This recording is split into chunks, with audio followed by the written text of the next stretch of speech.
Hello guys, welcome to our channel. তো আজকের এই ভিডিওতে আমরা কথা বলবো ইন্ডিয়ান ফুটবল রিলেটেড বেশ কিছু গুরুত্বপূর্ণ আপডেট নিয়ে। মোহনবাগানকে নিয়ে কথা বলার রয়েছে।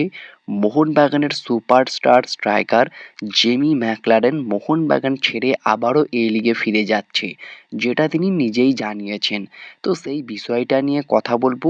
পাশাপাশি মোহনবাগানকে নিয়ে একটা খুশির খবর রয়েছে, নোয়া সাদওয়ি তিনি কেরালায় আর ফিরছে না, সেটা নিয়েও আপডেট জানাবো। তো হিউজ কিছু আপডেট রয়েছে, সব কিছু বিস্তারিত আলোচনা করব আজকের এই ভিডিওতে।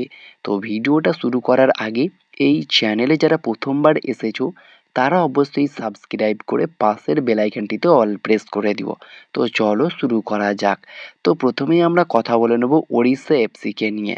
তো ওড়িশা এফসি কিন্তু মোহনবাগানের একজন প্রাক্তন ডিফেন্ডারকে কনফার্ম করেছে 3 বছরের চুক্তিতে। তো সেই প্লেয়ারটাকে, তো সেই প্লেয়ারটার নাম হচ্ছে সৌরভ ভানুওয়ালা। আর সৌরভ ভানুওয়ালাকে নিয়ে যদি আমরা কথা বলি, তিনি একজন 26 বছর বয়সী ভারতীয় সেন্টার ব্যাক। বর্তমান মার্কেট ভ্যালু 20 লাখ টাকা। তাকে কিন্তু ওড়িশা এফসি 3 বছরের চুক্তিতে সই করেছে, এটা অফিসিয়ালি কনফার্ম। এরপরে যদি আমরা ওড়িশা এফসির আর একটা গুরুত্বপূর্ণ আপডেট নিয়ে কথা বলি, তো ওড়িশা এফসি অলরেডি তারা একটা ম্যাচ কিন্তু বাতিল করেছে, যেহেতু তাদের হোম স্টেডিয়াম কনফার্ম হয়নি। তবে গতকালকেই তারা অফিসিয়ালিভাবে জানিয়েছে কলিঙ্গ স্টেডিয়ামই কিন্তু, ভুবনেশ্বরের যে স্টেডিয়াম সেটাই কিন্তু তাদের হোম স্টেডিয়াম হতে চলেছে। এটা তারা অফিসিয়ালিভাবে এআইএফএফকে জানিয়েছে এবং পরের ম্যাচগুলো তারা সেখানেই খেলবে। তবে সেখানেই যে আপডেটটা বেরিয়ে আসছে, মোহনবাগানের সুখবর হতে পারে এটা। তো মোহনবাগান এবং ওড়িশা ম্যাচ রয়েছে 6ই মার্চ, আর সেই ম্যাচটা কিন্তু কলিঙ্গ স্টেডিয়ামের পরিবর্তে যুবভারতী ক্রীড়াঙ্গন স্টেডিয়ামেও হতে পারে, সম্ভাবনা প্রবল রয়েছে। তো সেক্ষেত্রে মোহনবাগানেরই কিছুটা ফায়দা হবে। তো এখনও চূড়ান্ত কোনো আপডেট আসেনি, দেখা যাক চূড়ান্ত কোনো আপডেট আসলে অবশ্যই তোমাদেরকে জানাবো।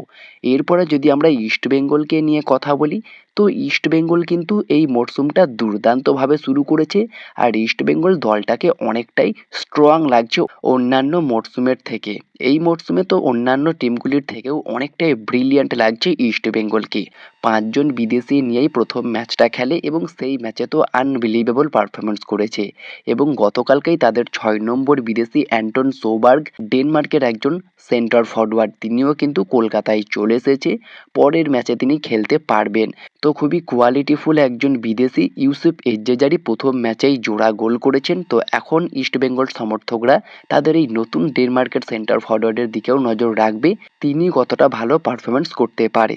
এরপরে যদি আমরা কথা বলি চেন্নাইন এফসিকে নিয়ে, তো চেন্নাইন এফসি আজকে কিন্তু মুম্বাই সিটি এফসির সঙ্গে ম্যাচ খেলবে। আর মুম্বাই সিটি এফসি ম্যাচের আগেই কিন্তু একটা বড় ধাক্কা খেলো চেন্নাইন এফসি।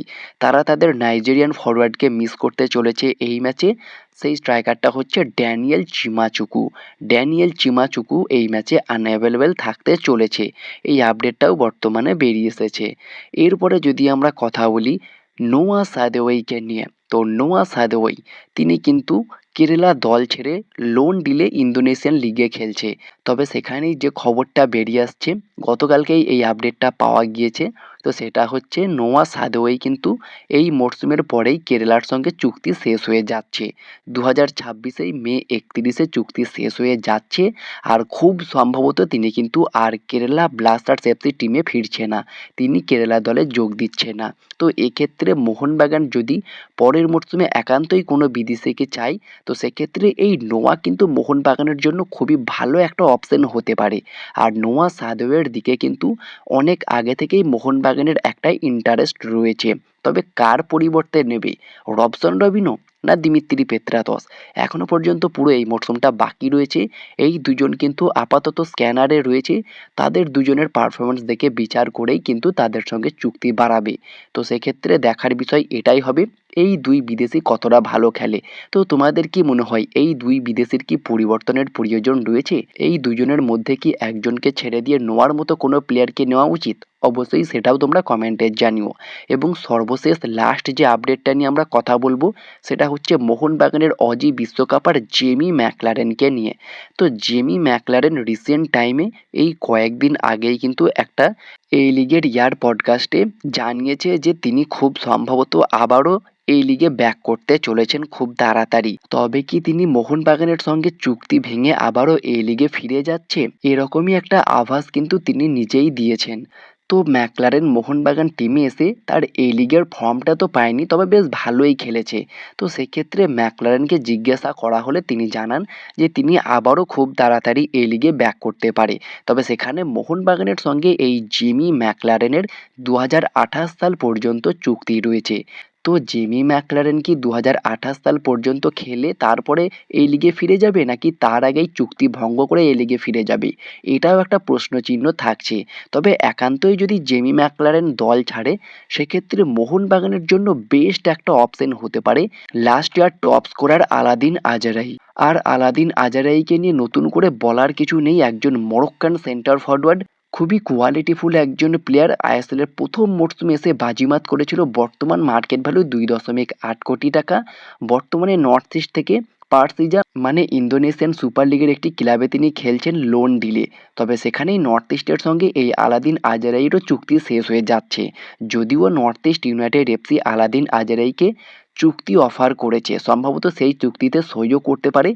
তবে মোহনবাগানের মতো টিম যদি চায় আলাদিন আজারাইকে নর্থ ইস্টের থেকে ছিনিয়ে নেবে বা ডিলটা হাইজ্যাক করে নেবে, অবশ্যই মোহনবাগান সেই ক্ষমতাটাও রাখে। তবে ম্যাকলারেন এই মরশুমের পরেই দল ছাড়ে, নাকি তার চুক্তি সম্পূর্ণ হওয়ার পর দল ছাড়ে, সেই বিষয়টাও দেখতে হবে। তবে আমার একান্তই খুবই পছন্দ এই আলাদিন আজারাই। তো সেক্ষেত্রে ম্যাকলারেন যদি এই লিগে ফিরে যায়, তার বেস্ট রিপ্লেসমেন্ট হতে পারে এই আলাদিন আজারাই। তো তোমাদের কি মনে হয় জিমি ম্যাকলারেনের প্রপার রিপ্লেসমেন্ট কে হতে পারে? সেটা তোমরা কমেন্টে জানিও। তো এই ছিল আজকের ভিডিওটি ভালো লাগলে লাইক শেয়ার কমেন্ট করে আমাদের চ্যানেলটিকে সাবস্ক্রাইব করে দিও, আর পাশে থাকা বেল আইকনটি ক্লিক করতে একদমই ভুলো না। তো দেখা হচ্ছে নেক্সট কোনো ভিডিওতে। Bye bye, have a good day.